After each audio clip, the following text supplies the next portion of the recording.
central Walker County, northeastern Tuscaloosa County, west central Jefferson County. Oh, it's me again. p.m. Central Daylight Time. At 5:37 p.m. Central Daylight Time, a severe thunderstorm was located near Bankhead Lock and Dam, or 18 miles southwest of Cordova, moving southeast at 10 miles per hour. Hazard, 60 miles per hour with gusts and quarter-size hail. Source, radar indicated. Impact, hail damage to vehicles is expected. Expect wind damage to roof, siding, and trees.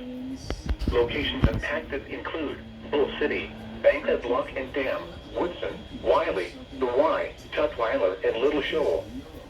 For your protection, move to an interior room on the lowest floor of a building.